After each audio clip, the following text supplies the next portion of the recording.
Thank you, Honourable Speaker. We live in a world where degrees like journalism, philosophy, visual, and fine arts are losing their capacity to actually result in earning capacity for the people who take them, yet are still extraordinarily important for setting narratives that actually influence and shape society. Today on Open to Government, we're going to give you a two-pronged approach to this debate. We're going to talk about how this motion will specifically open up access to low-income households to degrees that they've been previously shut out of that don't necessarily result in high earnings, but are necessary for shaping society. Secondly, we're going to talk about the principal good that students shouldn't have to pay monetary costs at the point at which they're not actually extracting monetary value of the degree. Then we'll talk about how universities change. Let's talk about the model. What does this debate look like? This applies to all levels of university, be it undergrad, master's, law, you name it. How does our actual tuition setting system work? Obviously, you're not paying money as you start university. You're going to pay money afterwards. Here's how the payment is going to look, and here's how universities set prices. You will be paying monthly tuition payments based off of your earning bracket you fall into 5 years after your education is completed. This is going to exist for a 10-year period. That's average based off of the income brackets you fall into throughout this period. That is to say, if you are making lots of money 5 years after your degree, you're going to fall into a much higher earning bracket where they're going to put higher costs of university onto relative to like what the market value is now, for example. At the point at which your income fluctuates or declines, the amount of monthly payments you're going to be making to this university are going to decline as well. Also, let's not get hung up on the monthly payments at the point at which there are specific instances. We're happy as the university community to say that you can pay like in periods of 6-month blocks, whatever you want. That's the principle we're going to be engaging with. Like 4 things in this speech. Accessibility, and talking about debt versus wage garnishment. Then I'm going to talk about how this is impactful for collecting information. I'm going to talk about how this impacts the choices students can make when choosing what fields to specialize in. And then lastly, I'm going to talk about forcing universities to improve, to become better for their students. Let's get into it. Accessibility. Understand that the cost of a university education is extraordinarily prohibitive. You are not being charged the cost of what the actual degree is actually gaining, but is based off of arbitrary factors like existing market demands for particular universities. Obviously, this is extremely impactful in shutting out low-income households and marginalized people at the point at which they're not able to come into university without immediately putting themselves and their family into debt. Into like serious debt. And what that means is you see things like young families not being able to ever send anyone to university because they have to immediately take on a huge financial burden at the point at which they're taking out a bank loan. That means that you miss out on things like having a really low credit score where your family can't make other decisions at the point at which they want to send one child to university. So what does that actually look like? We think all over the world this actually means that often it means only the eldest male getting sent to university at the point at which the family isn't actually able to take on debt to service more than one child. We think often at preferences sorts of structures like that where you only see one child actually winning out. How does this change under our side of the house? Obviously the massive costs aren't incurred until after you've already completed university. And it's not incurred until you're already making money in the first place. So you don't get trapped in the cycle of debt peonage where upon having this debt, you're not able to do things like unpaid internships that are actually important for you increasing your earning potential in the future because you're bogged down by the fact that you're trapped by the cycle of debt and how it turns you into the cycle of peonage where you're not able to actually pay back things and you only have to focus on meeting your basic needs and basic debt repayments after university, and you can't do things like taking time to take an extra class like in the college or focusing on specific talents. You can't do things like unpaid internships. This overwhelmingly benefits students from high-income households and actually removes their ability to the people from low-income households to do things like actually improve their skills to actually increase their market value in the future. I also think that, secondly, I think this actually allows you to track the actual value of a degree in real time that provides necessary information to the people who are actually specifically looking to use university as an avenue of maximizing their earning potential. So you're able to do things like engage with the economic realities that forces universities to be truthful about the realities that actually are attached to a specific degree and how lucrative it actually is so people can follow this information and track it in real time. Go ahead. Well, universities really like fields like journalism when they don't have them paid back in money. So here's the problem, right? Universities are always going to have to offer these courses in order to be seen as legitimate and credible. At the point at which your university, like Yale, stops offering philosophy or journalism is the point at which people don't see Yale as a legitimate institution of higher education, right? These courses and programs will always have to exist, and also recognize that you're still able to make money off of them at the point at which there are students who break out and don't become like really competitive and make lots of money as a really well-known journalist. You still still get to make more money based off of them. So we see a world where wealthy students who excel in their careers are able to subsidize other students who don't. I think that's incredibly important, and it's a form of social redistribution that overwhelmingly benefits people who come from marginalized backgrounds. Secondly, it allows students to pursue degrees that aren't linked exactly to your earning potential. So we're talking about things like high art, philosophy, journalism, visual art. These are things that actually allow you to be a thought leader in society and impact what your society thinks, what it believes in, what people are, what narratives are, but don't actually have like a high earning potential directly in the future. So why does this matter? As a low-income household, your ability to participate in these fields is extremely limited under the status quo at the point at which you're not able to take on the debt that's required in order to engage with them. But under our side of the house, it's much easier to leverage yourself into these sorts of fields and then be able to do things like, overwhelmingly in journalism, take unpaid internships in order to excel in your career and gain experience that allows you to be competitive going forward, right? This is something that you don't see under their side of the house on opposition at the point at which there's a fixed fee that everyone has to pay, and that's actually attached not to your earning potential, but just to the fact that you attended the institution. So I don't think that then low-income households are able to engage in non-lucrative degrees, and I think that's actually really bad. We're at the point at which being like a journalist or a philosopher or an artist is a luxury that's only accessible to high-income households. Let's talk about how this forces universities to improve them. Because understand that now there are huge incentives to support students throughout their entire lives and not just engage in capitalizing on the massive demand that currently exists to attend university and just get that BA and crank people out. So you'll see things like lower universities that aren't necessarily as prestigious and don't have like massive endowment funds and alumni networks putting in the extra resources where they have to fundamentally change their business model to identify students who are struggling, who come from marginalized and low-income households and need extra help. And instead of just trapping them in debt and getting your money that way, you have to actively support them and put their resources and time into doing that because it's in the university's own economic interest to do so, right? At the point at which that's the way they get their money off of these degrees, right? Let's talk about also though, I think it allows them to revise degrees to actually make them more effective and help lift students out of poverty. Because understand, under the status quo right now, there are lots of low-tier and mid-tier universities that still get tons of demand because there is functionally in places like the West an unlimited amount of students who want to come to these universities. So they can offer bad degrees that don't actually help you. At the point at which they stop making money because they do that, they have to revise the curriculum and make sure that it's effective at helping you earn money. We think that's important. Thanks a lot.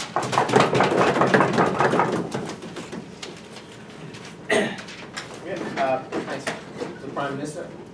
Thanks to both panels ready. We'll have the Leader of Opposition. Chair.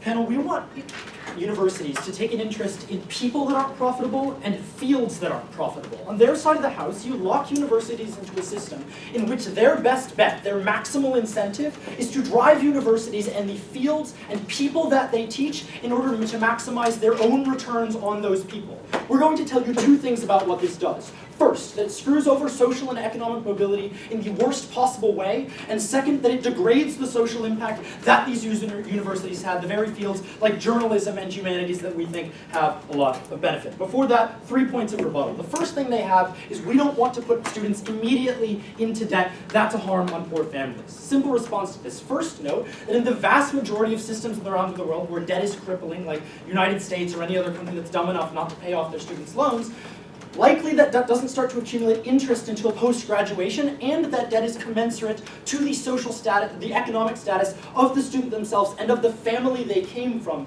That's important. So now the clash in this debate becomes, do we want to measure the amount of debt someone has, the amount they're expected to pay on the basis of what they end up earning or what their family used to earn? More on that later. Second, they say, principally, we want to make people pay in the value of a degree they get out. Insofar as they get paid more, they clearly got more out of that degree. This would be true if the only value you got out of a degree was money. We don't think that moral principle really stands. People get lots of things out of college educations besides high salaries. Finally, they say that, we want the rich to pay for other people's education. Fine, but given that social mobility is so low, note that what you're also doing is allowing rich people to go into fields that don't pay much and then not pay much for education themselves. That is to say, if someone wants to go into journalism from an exceptionally rich family, their family is now off the hook from paying a significant amount for that university education. It works both ways. We think that particular part of the debate is a wash. First, social mobility. What are the incentives of universities? We're going to give you to it at 3 layers. First, before students get in. Second, while they're there. And third, after they leave. So first, when they get in the incentives of universities, recognize it's a sad fact that social mobility across the world is exceptionally low. That is to say, someone who is born into a poor family is by and large likely to remain poor. What is the exceptionally pernicious impact that has in this debate? It means, panels, that if you are a university and you want money, as universities are by and large driven by and incentivized by, it is in your best interest, virtually universally, to take the students that are already the richest because they are the ones who are likely to end up richer themselves. It means you will consistently not want to take in students that are likely not to give you a return on investment. This means the poorer students. It means the students that aren't as educated. It means you don't take a risk on students that might not give you returns in your investment because you have to put more work into them. Note the kind of insane social mobility that this creates, because it creates a world in which the poor students that opening government wants to enter their case on can't choose journalism because they aren't in that university to choose journalism to begin with. Second, while they're in the university, they say they want to incentivize poorer students to be able to choose fields that don't have a payoff. Maybe, but we're going to give you two things on this. First, that it works the other way too. That is to say, you are increasing the relative economic value of things that pay less, but moreover, you're decreasing the relative economic value of things that pay more. Note that this is exceptionally pernicious if you as a student already have a lot of burdens to take care of. That is to say, if you have to send money back to your family, if you have an expectations of providing for people that aren't just yourself, you want to be risk averse and you want to choose the field that is likely to maximize your payoff. It works both ways. All right, maybe they get to incentivize students to pick things like journalism, but just as conversely, you disincentivize poor students from accessing social mobility. Quick weighing on this, we would say that given that the salary isn't necessarily correlated with someone's passion in that field, or at least that fields don't necessarily correlate at all to that, we would say probabilistically we're more likely to get you a better payoff in terms of equivalently on passions and on economics, just with our system on the basis that people ought to be able to choose maybe what they're passionate about, but definitely at least not be disadvantaged in choosing what's economically useful to them. Third point on this, after you leave.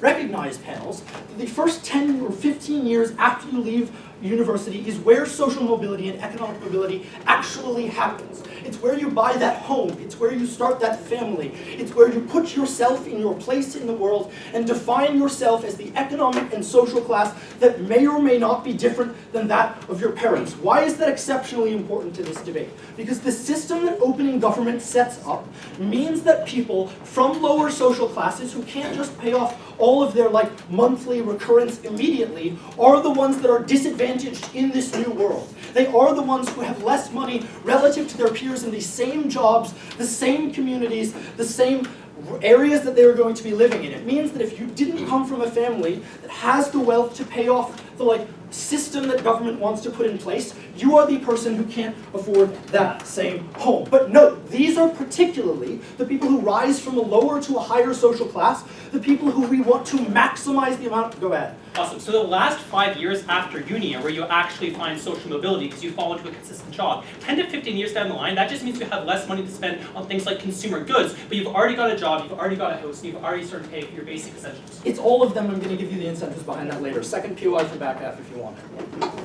You also realize that currently, comparatively, these people are already having to pay off their loans, right? So here's the thing. The question is whether we give people post-graduation and who have higher salaries post-graduation higher debt, or we give people debt commensurate to what they had before graduation, that is to say the debt that their families came from. But even if that's a wash, I'm going to prove to you why we need to maximize the amount of money that people who skipped a social rung have. Why is that the case? Because at the point when someone has moved from a low position on the economic ladder to a high position on the economic ladder, they can be the change that their community and their family needs that has ripple effects beyond just them. Why is that the case? It's because likely they send money back to their family. Often they move back to their own community, or at the very least, they have connections, loved ones, and interests in that community that they then want to build up.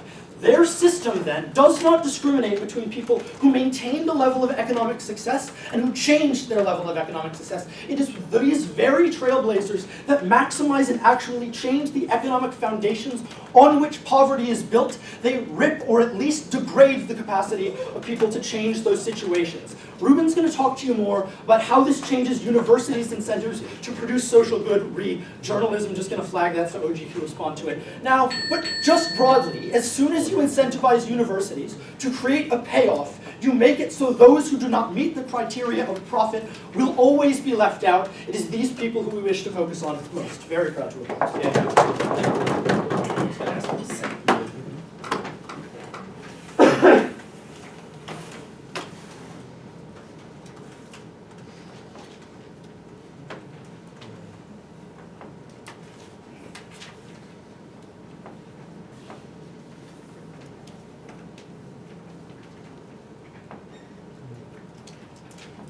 Okay, great. Is anyone else ready?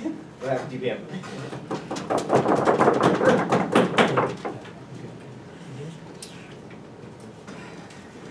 All right, thank you, honorable speaker. Refutation first, then rebuilding. The first thing that OO tells you is that on our side, universities are now incentivized to take the richest students and therefore ignore pretty much everybody else.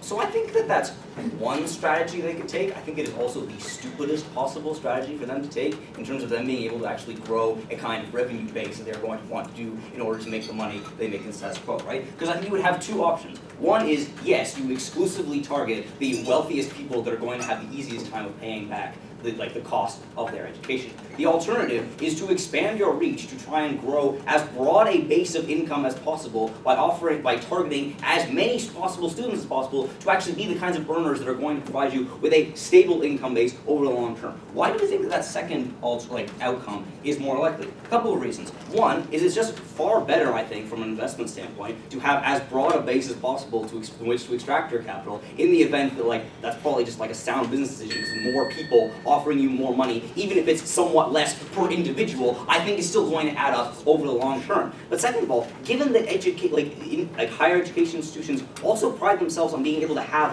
large student bodies in the sense they want people to come to these institutions to do things like do research and participate in the programs that they offer and do all the things that are attached to actually going to university aside from actually getting your diploma, I don't see why they're going to ever want to artificially shrink things like the size of their classrooms or the size of their programs, right? All the stuff they talk to you about how it's really important for people to go out into the community and be transformative. That's an incentive that universities have in status quo to attract large, diverse groups of people who can actually be the talent pool from which they actually send people back out into the world, right?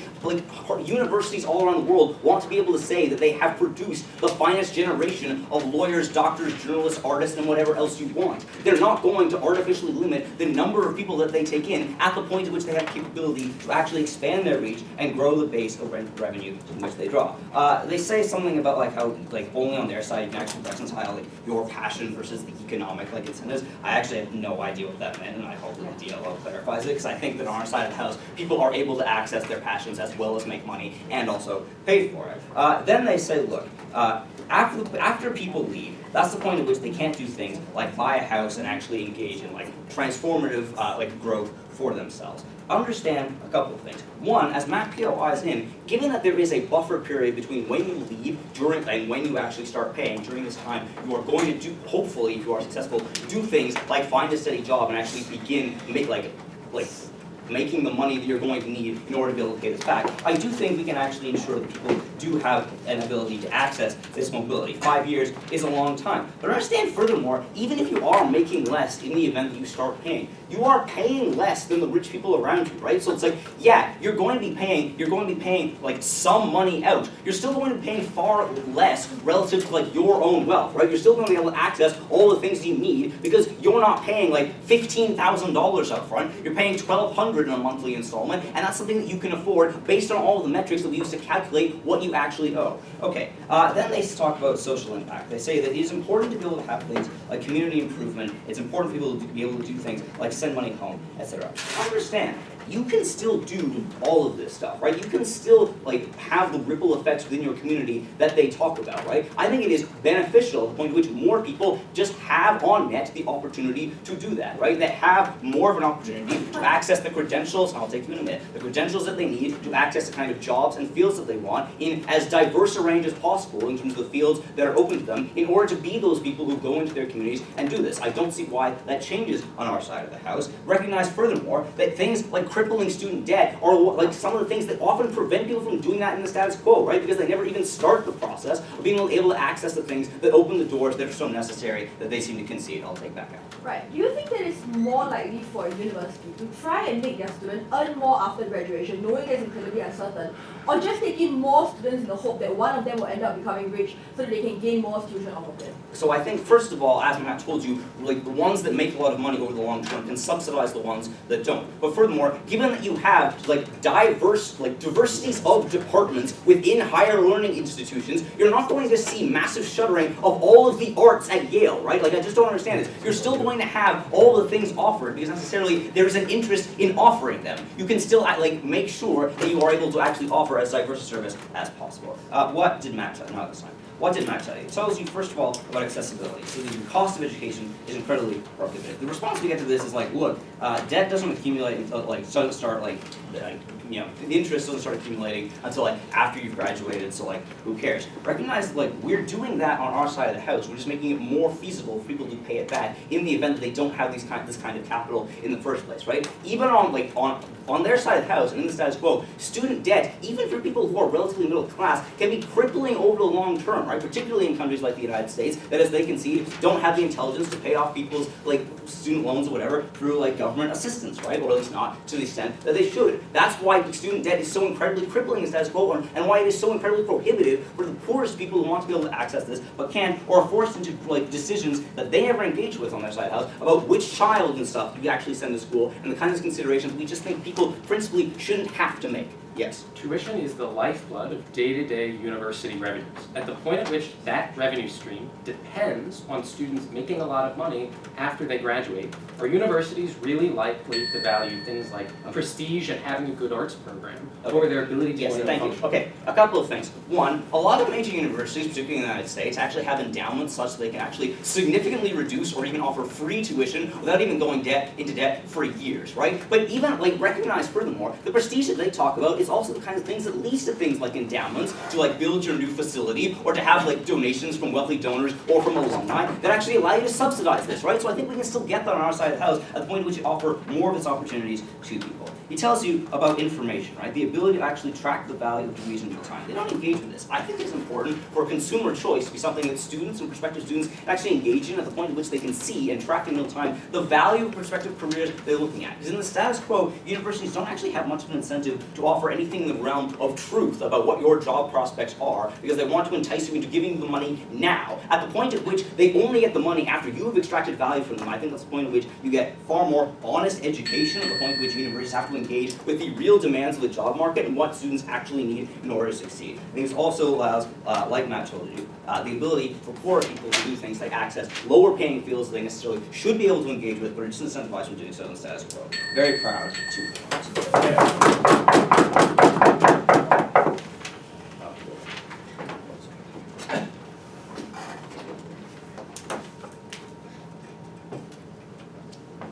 Good? Yep. Great. Go ahead. The Deputy of Opposition close out top end.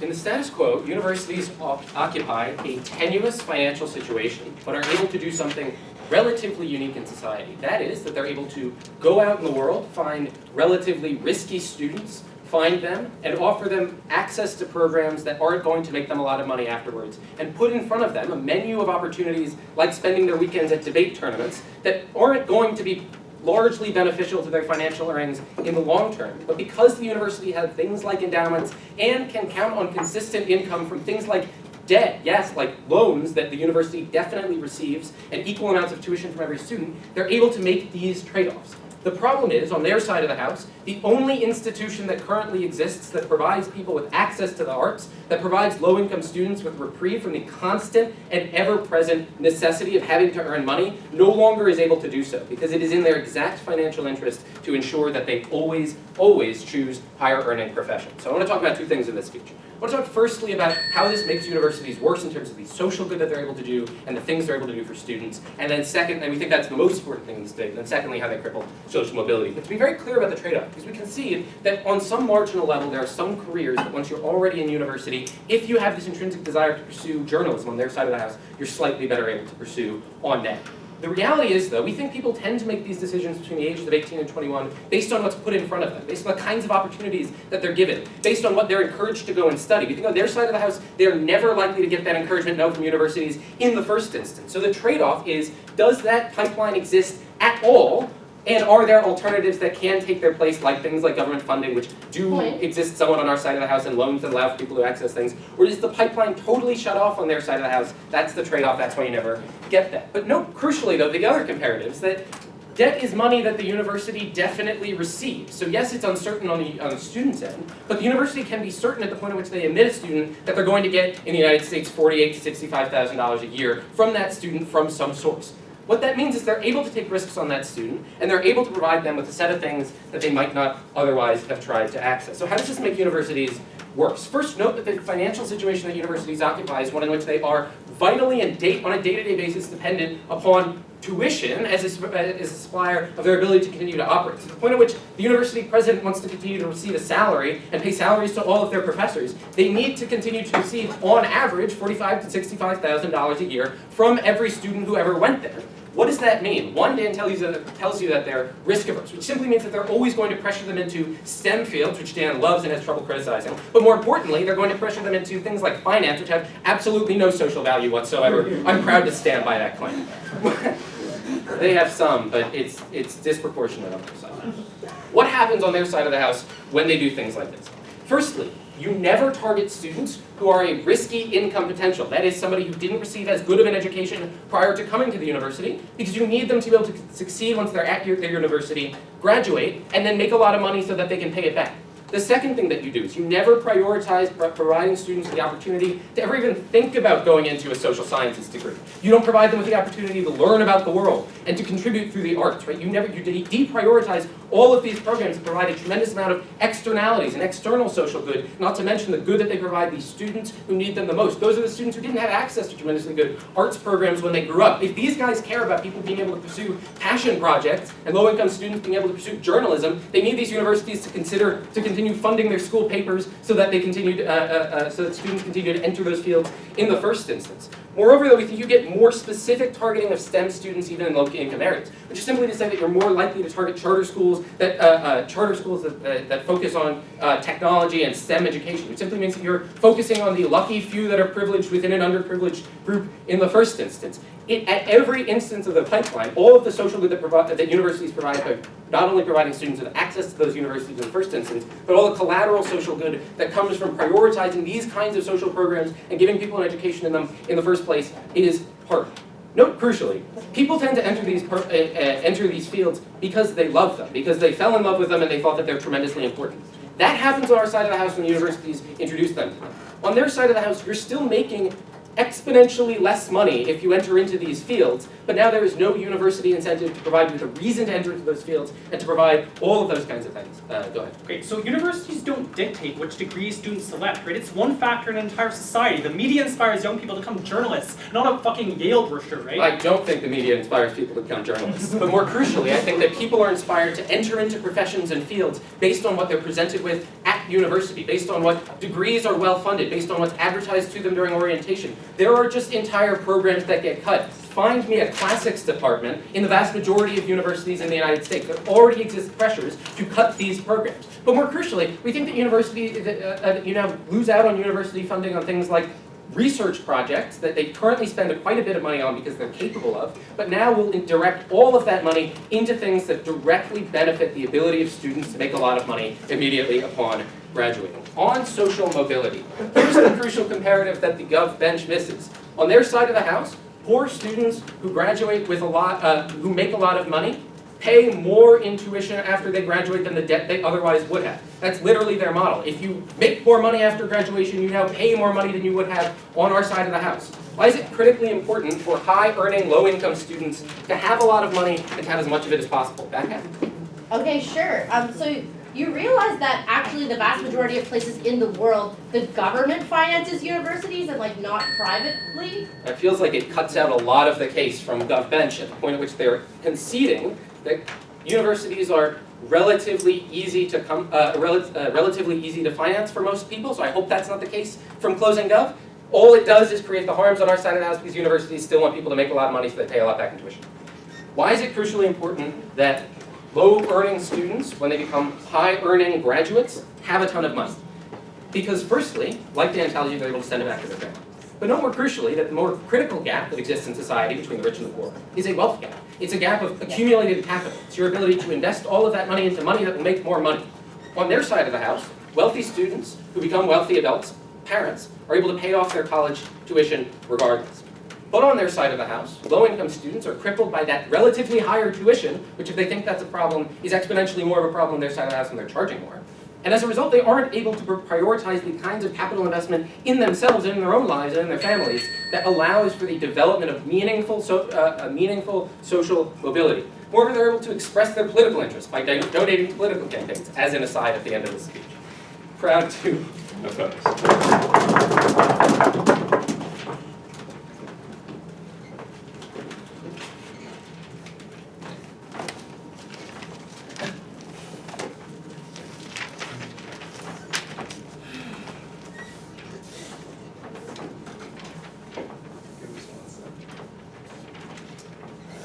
Good. Okay, great. We'll have the member of government. Chamber.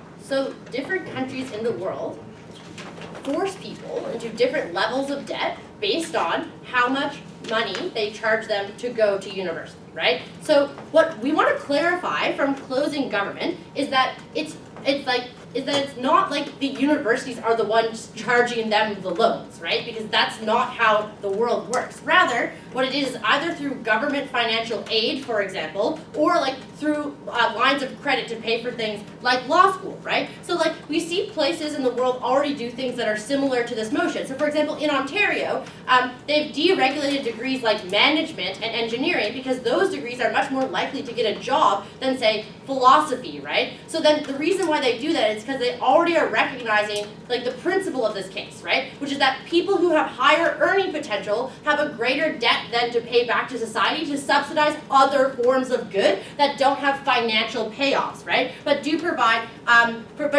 based on other things. So currently what happens is lots of different social groups are coerced to study particular things, right? So if you're an Indigenous Canadian, there are basically only scholarships for you to study management and science, right? Because arts isn't a valued thing, right? So under the status quo, people use the threat of debt as a way to coerce people to study particular things. What changes in this world that we're imagining from side government today? It means that like proportionally to your income, that you can now afford to both pay for some help, like help your family out a bit, and also pay back your debt, right? Because what happens is like, let's say, like, you know, your 5% of your income, like flat rate is like the debt that you have to pay back, okay? If you're a Wall Street banker, 5% of your income is a lot of money, right? But if you're a teacher, it's still some money, but you still probably also have enough disposable income to also help out your family in certain situations, right? So I think that kind of deals with, like that kind of reframing is important because we have to recognize that like a lot of degrees are already subsidized by many governments between 60 and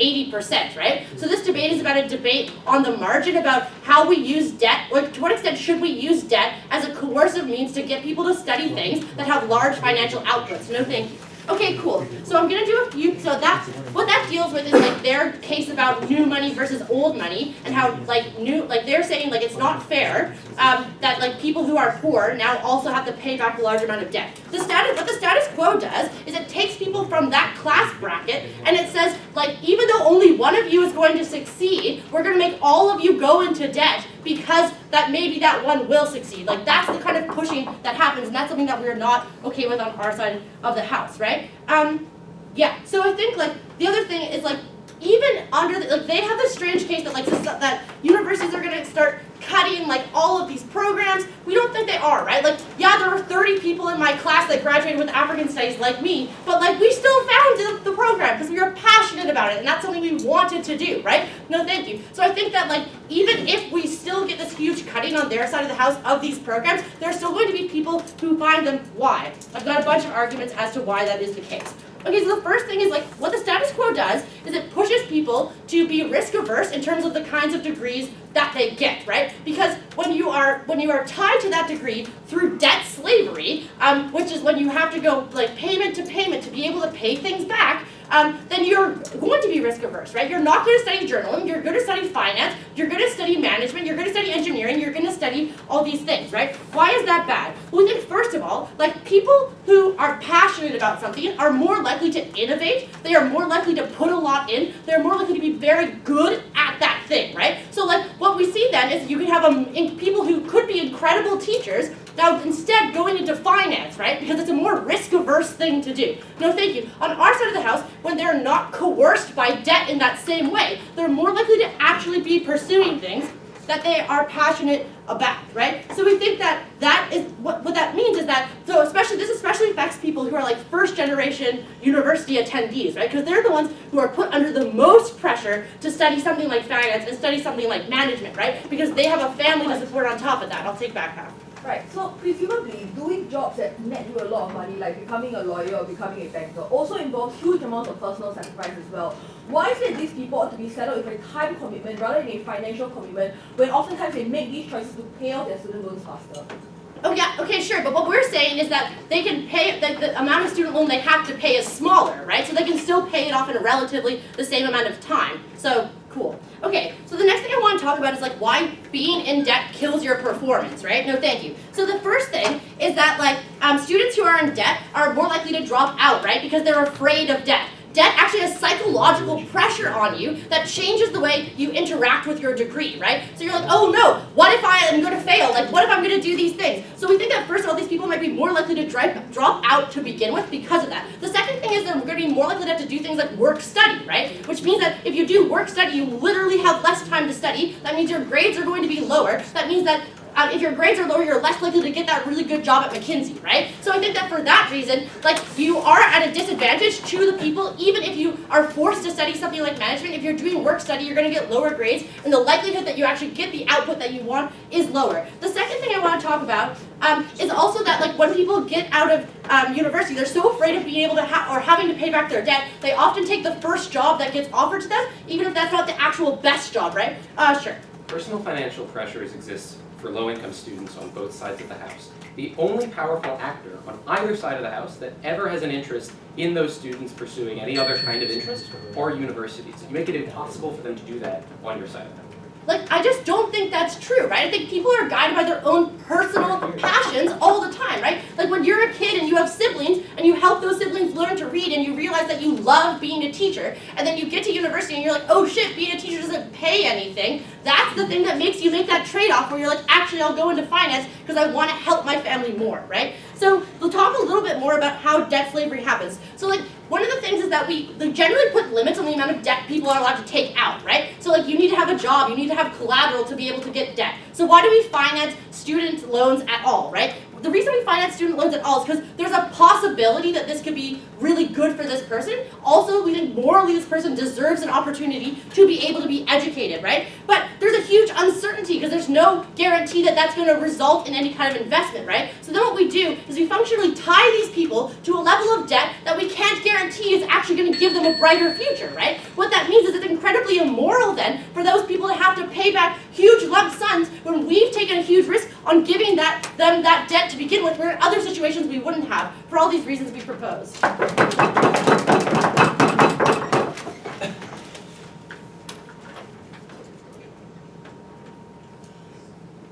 us 1 sec.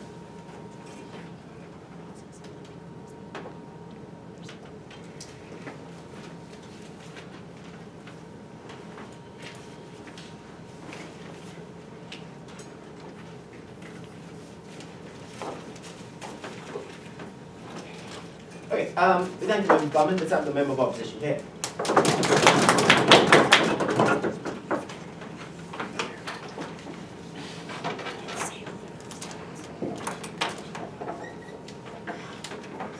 I found it rather amusing that the context of the debate thus far has revolved around schools like Harvard and Yale and jobs like finance, finance and consulting or investment banking or what have you. Because that ignores the reality of most universities and most people in most universities throughout the world. There are three realities that this entire debate needs to acknowledge. The first of which is, it's not always the university's fault that you don't earn money as much in the future. Secondly, the idea that even if you want to talk about helping these poor students, your policy actually makes things worse for them. And last but not least, that you permanently destroy universities' ability to be able to finance departments in terms of research, in terms of teaching, that allows you to be able to help these students in the first place and contribute towards your country's growth. So let's talk about the principal claim, right? Because in many instances, it's not the university's fault that students, regardless of whether you are a CS student or whether you're a humanities student, don't earn as much money going out of college, contrary to what opening government says with regard to trying to incentivize them to help teach students better. In many instances, there is a moral hazard argument in which if you pay for the vast majority of your students' education, or if you significantly reduce the tuition fees for a certain group of people, often they take many more years to graduate, and this is true in many Scandinavian countries. So while it's not true that all poor people are lazy, that's nonsense, right? It is true that moral hazard does apply to a significant number of students. This impacts their own ability to be financially independent. It is a burden on the university's finances, if not the state's finances, in the long term when states have to finance these universities who are in the red in the first place. And even if it's not the student's fault either, even if there is no moral hazard, often economic circumstances throughout the world that governments and universities alike cannot necessarily control means that it is not necessarily their fault that students aren't able to earn as much money in the first place. So therefore, if there is an economic downturn that impacts your ability to pay off your student loans because based on the model of the OG, then is it the responsibility of the universities to have to tank this loss, or is it ultimately the responsibility of the state to be able to help these individuals in their financial situation while ensuring that universities aren't cheated out of the monies that they are owed so that they can maintain day-to-day running and improve the quality of the universities in the first place? I don't think universities ought to be blamed as such. No, thank you. Secondly, in terms of helping students, right? I don't actually understand what the model of OG is with regard to helping these students in the first place. They've offered us no concrete mechanism. Is it in terms of hiring more professors who are dedicated towards teaching, offering them tenure? Is it in terms of reducing class sizes? I suppose there are many of these things that will happen, all of which require money, right? So for example, if let's say the current pool of graduates who graduated from university 5 years ago aren't earning as much money as they ought to be earning, this is an impact on your ability as a university to be able to increase financing for teaching purposes for the people who are currently in your university, which means it's a vicious circle, right? Basically, because of your model, you're not going to be able to improve the earnings of the people who are currently in your university, which leads to the same problem 5 years down the road. So you're trapped. You're basically trapped, and there's nothing you can do as a result. Furthermore, we say no thank you. Furthermore, we say that in Sherman's POI, the strategy that is fairly obvious for any university is, now that you are not charging a lump sum for each individual, but you are gambling upon the propensity of certain individuals to earn supernormal profit in their occupations thereafter. The incentive is not to help each and every student because you're not paying the lump sum anymore, guys. It's about targeting individuals who are the most likely to earn a lot of money in the future, or, as Sherman implies, simply taking in more people who cannot identify such individuals in advance in order to increase your chances that some of these people are eventually going to pay back the debt manyfold, right? In fact, it might even lead to insidious means of ensuring that poorer students who have less of an opportunity or capability to graduate from school on time with a good GPA and get a good job, there are basically perverse incentives on the part of universities to prevent them from being enrolled in the first place. Under the guise of holistic admissions, we screen out people with lower socioeconomic class, people who we don't think will be able to fit the culture of the university and cope with the university's demands, and as a result, we think we screw over these poor people who they were trying to help as well. I'll take opening first. Awesome. So under the status quo, there's so much demand for university educations. Many institutions, except everyone, take their tuition and then don't support them. Now they have to become involved with your life after you graduate and offer things like professional counseling. I recognize the problem that there are many universities who take in students and don't really help them pass as much as they ought to. I'm not entirely sure your alternative makes things better as opposed to making things worse, because it only decreases the financial incentives for them to help poorer students in the first place, as I've already explained. I acknowledge there is a problem. I don't think you make it any better. In fact, you make it worse. The last thing I want to talk about under this point is the idea that, this is in direct response to Siege's extension with regard to risk aversion and how you push poorer students towards certain majors. And I understand that, it may not be great to prevent people from pursuing their passions in the arts or in the humanities or in the social sciences. But for the average Indian undergraduate studying in an IIT, for them, who the fuck cares about passion, guys? They need to be able to feed their families. They need to be able to earn a relatively decent paying job as an Indian software developer or programmer. And sure, they earn more money than the average Indian, but they don't necessarily earn a huge ton of money that we feel justified in being able to jack up the tuition fees of people who wanted to go into lucrative fields just because of poverty-related concerns and they wanted to get out of poverty as fast as possible. You are essentially A, penalizing them for entering these fields, which is, in terms of desert, just completely wrong. And secondly, you're reducing the incentive of these individuals to be able to pay off their debts faster by moving into more lucrative fields, which harms the entire generations of poor people in developing countries in the long run. Sure, closing. Okay, perhaps that, what you say about your example in India is true, but also some of those people could write literally the most beautiful pieces of literature, and now they won't because we force them through the coercion of debt not to. Yeah, I agree. I'm sure you get, once they have a decent financial position, you can be Kirandisai, write their poems, write their books, whatever. But the short-term imperatives of people living in India, in South Africa, in most of America actually, in Singapore, in Taiwan, is to be able to put food on the table and a roof over people's heads. I think that is a greater imperative than anything else that the entire government branch has come up with in this entirety. Last but not least, sustainability of university funding. Sure, Yale and Harvard have great amounts of endowments, huge amounts of research funding, donors pouring in millions upon billions of dollars to help these universities. The National University of Singapore doesn't have that benefit. The National Taiwan University doesn't have that benefit. Most universities in the world don't have that benefit of endowments, which means the vast majority of their revenue does come from undergraduate tuition and other tuition-related sources. So even if you want to talk about helping literature departments or sociology departments, at the point in time in which you destroy their ability to charge decent tuition fees because these people don't earn that much in the first place, you are crippling their ability to have access to funding in order to forward research that makes their departments relevant, convincing university administrators to pay them decent money and funding to improve teaching prospects for students, and ensuring that students get decent graduation prospects in the first place. So it all bites back to the poor students as a whole. It bites back into our ability to be able to improve these universities so that the universities can be able to contribute to our economy in the long run. This is a wholly counterproductive policy. Vote closing opposition.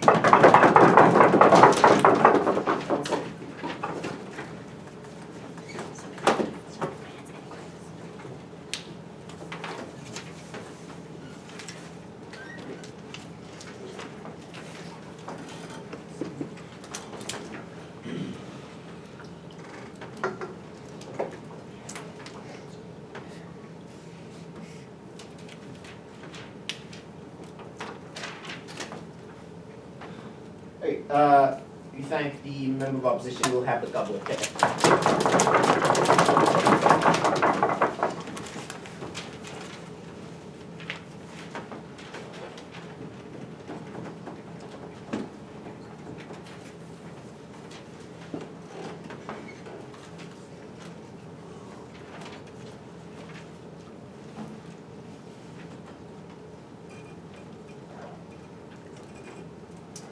So one of the first things that Dunn said before he announced the motion was that when a motion says this House prefers, you're not able to counter-prop. And so what we would like to do is invite the opposition to step into a reality where lots of people are burdened with student debt that they will never be able to pay off. Because what Patricia told you is that if we're speaking about perverse incentives, there will be an incentive to make everybody pay, and then those who succeed, will especially pay, but then you'll get your money no matter what, right? So let's deal with the reality where there's huge amounts of people who are left in debt slavery for their entire lives without these brilliant opportunities that they speak with, and invite them to actually deal with the principles in that case. So the first question is, how do we deal with perverse incentives, and do these incentives exist? And here what we told you is that if we're going to speak about the perverse incentives of these universities, the first thing that we have to realize is that in the status quo, it's their incentive to make everybody pay, regardless of whether or not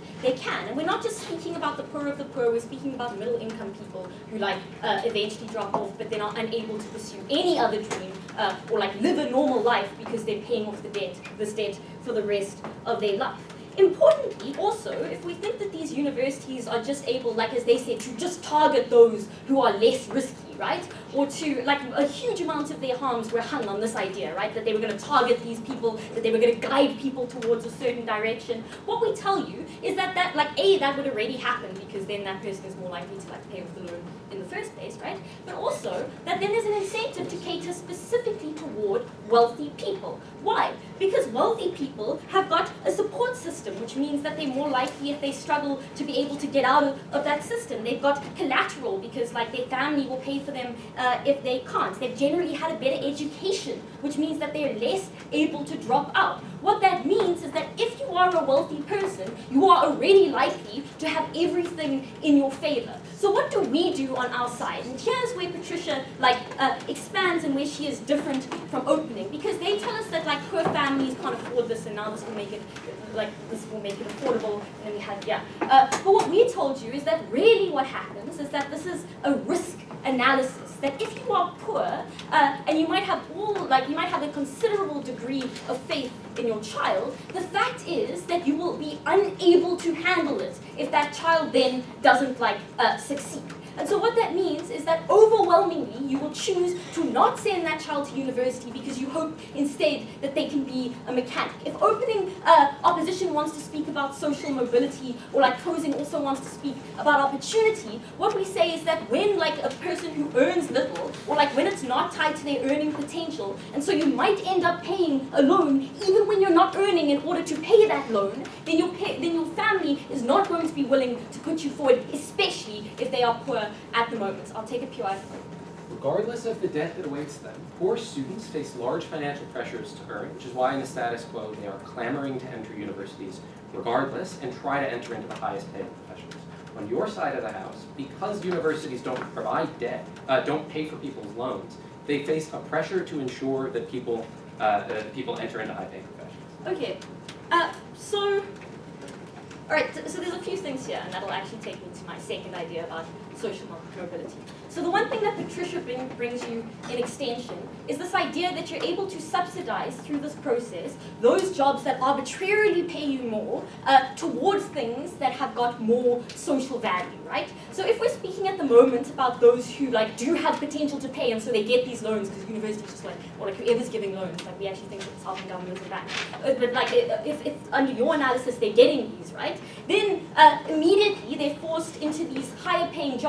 So they self-select into these high paying jobs because they're going to have to be able to pay off these incredible loans. What we do under our side is that you're able to enter a job that actually helps your community, because we do think people are often attached to them. You're able to become like an NGO instead of going and working at McKinsey, because if you do, you're going to have to pay less debt, and so you're able to do that without being forced into this kind of environment. So we think that degrees do offer that kind of social value, and we facilitate it under our side. But further, we think that if instead it is your goal to get rich, it is ultimately not that harmful to have this incentive structure there, right? Because you're going to try and get that high-paying job anyway. We think over 10 years, if you're really going to be going for the high-paying stuff, you're going to manage to pay this off and also get those benefits. So we don't think that that's a problem. But importantly, and here we brought you another extension, what this allows you to do is it allows you to it allows you to avoid the worst-case scenario of those who get the loan currently and then can't pay it off, and so they drop out. These people are stopped from providing any help to their community, because now instead of being able to pursue other things, they're forced to and Patricia told you take a lower paying job, right? Because they're just trying to pay off that debt no matter what. So you trap everybody who does drop out, or who does struggle, or even who graduates and doesn't get a job like a huge amount of people do, and you stop all of them from being able to succeed in other ways. I'll take those. So you are trading off the increased access of poor people to arts and humanities degrees because they pay lower student debts at the expense of their ability to access CS, engineering, physics, or other sorts of degrees for which they have higher student debts because these professions are higher paid. No, because now they can enter into lower paying jobs and they won't have to pay huge amounts of student debts. I'm sorry if I misunderstood that, but it does seem that simple. Right. So now let's go on to the final thing, which is the sustainability of funds. And the one thing to realize is we think it's immoral for like a university to study while a huge amount of people who go there are thrown on the side and who are unable to access their lives in any other way. So we think that it's more than just that kind of sustainability. But importantly, what this allows you to do is if you earn highly, you're able to access a huge amount of funds that you weren't able to before. Because when you don't base it on earnings, you can't also like charge those who end up being like earning a considerable amount more. So we think that if anything, this provides more sustainability of funds. But importantly, what we think is when they say you get more laziness because people will just like hang around forever. Like if that's your problem, universities already often do have like, if you fail a certain amount of years, you get kicked out, right? That's something that like is almost like normal parts of the core for universities because they decide if you're never going to graduate, they're not going to invest in you anymore. That's not something that is inherent in this debate. What we do think is important is that when people are willing, and Patricia also adds this, that when you are doing something that you enjoy, doing something that adds value, you're more likely to be successful, to be innovative. You don't have to detour into paying lower paying jobs than you would have in the first place, which is another like in terms of earning highly. You're likely to take the first job that comes along because you have to pay off that loan and avoid risk. We avoid that kind of outcome so that even if you wanted to be rich, you can do it there.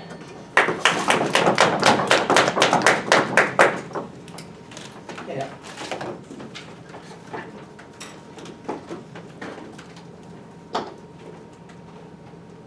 Okay, great. We'll have the upload. Okay.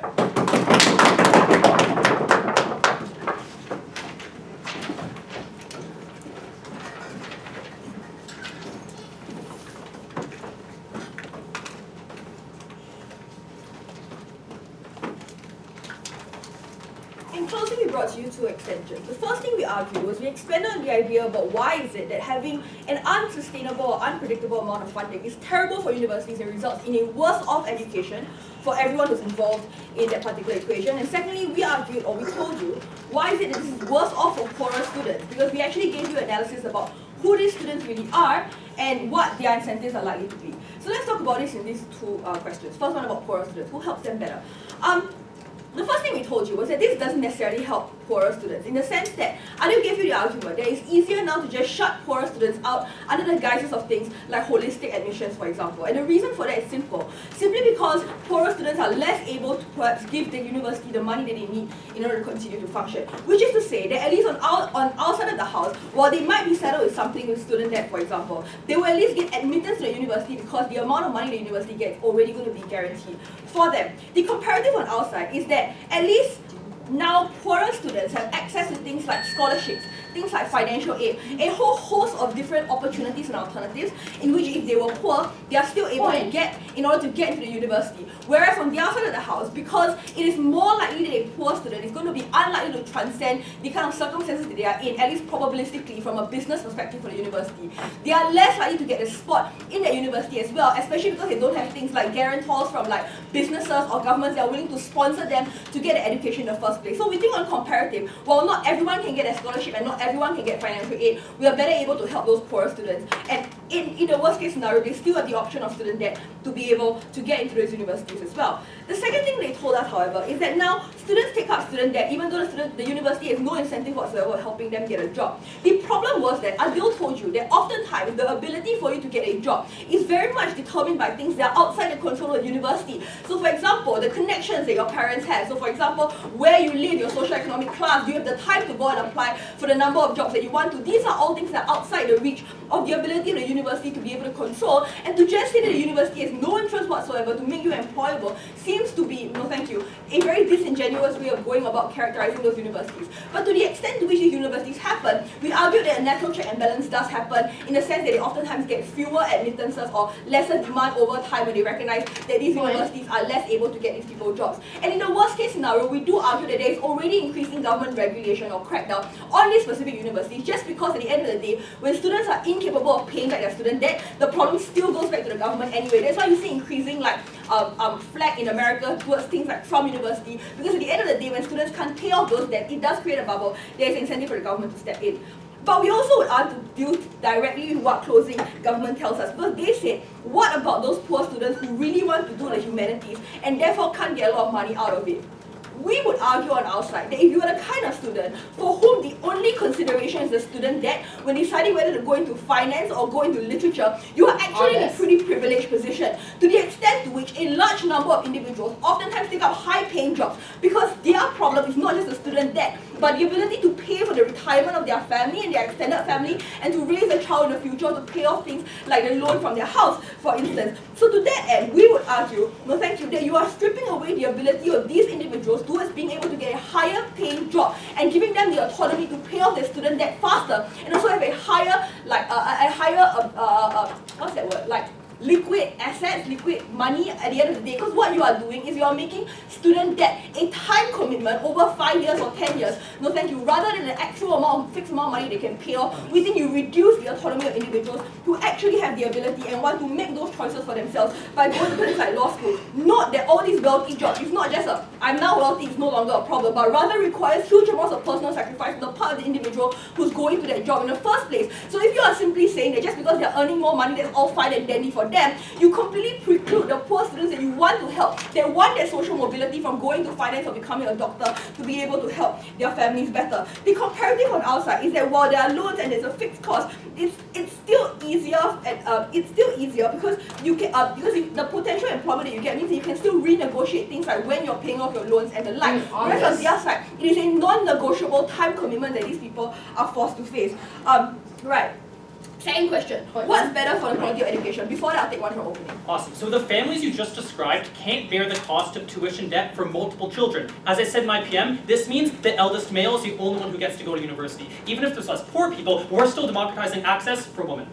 Yeah, okay, if that's the case, right, then you needed to explain to me why is it that it's likely that these universities, at the point at which their financial stream is literally determined on whether or not you're going to be able to earn a lot of money in the future, is likely to accept the second and third child of a family that is so poor that they can't afford to take up those multiple student debts anyway. So to that end, I think that the comparative still falls on our side of the house. But at the end of the day, right, if that's the case, then what's better for the quality of education if you think that this education is the gateway towards all these successes, and is it even worth it for these individuals to go into the university under your model? The first thing that we need to deal with is, again, it's not the university's fault that you're not earning a lot of money, but the problem is that right now, the university stream of income becomes incredibly unpredictable and uncertain, to the extent to which you literally cannot tell year on year or even month on month how much money you are going to be getting from the students that you are taking in. This leads to a host of harms that Adil told you about, in the sense that universities now become insurance plans that try to minimize the amount of risk from bad debt or bad students that don't end up earning a lot of money. Quickly. Okay, great. So your characterization of this funding crisis in universities is hung on the idea that no one is going to study finance anymore, but lots of people still want to be rich and will still study finance and still pay back lots of money to universities. No, but that's not what I'm talking about. It's not about people not wanting to study finance. It's about the fact that people who choose to study finance ought to have the right to use that degree in the way that they want to. No one said anything about no one wanting to study finance in the future, but rather choosing to study literature is actually a privilege. Right. So what's the problem with universities becoming insurance plans? We told you it makes university education that much worse, because at the point at which you can't actually ensure your funding in the future, why will you give professors tenure? And if professors don't get tenure, how then are they going to have a free and open liberal discourse within the classroom? Why will you bother, or why will you be able to sign 10-year contracts to improve the infrastructure or build a new lab in your classroom, for example, at the point which you can't guarantee that you'll be able to pay off that money in the future? The unsustainability of the kind of funding that they are talking about hurts university education far worse, which leads to the effects that Adil told you about in the first place, which is when they start stuffing classrooms with even more people, for example, at a point at which perhaps that might be the way in which they get more money. And they don't care if you drop out, because if you drop out, maybe you don't have to pay that student debt, but they have no incentive whatsoever to ensure that you remain in that classroom in the first place, because you're not paying them any money, and having you in that school doesn't give them any money unless you earn a lot of money in the future. This directly affects the ability of these individuals to access a good education for a university that even cares marginally for them. We're happy to oppose. Cheers. Next up, we need, right? How long do we have? 15 minutes plus 4 seconds. However long. Yeah, if you need a few more minutes, we can grant you that. Just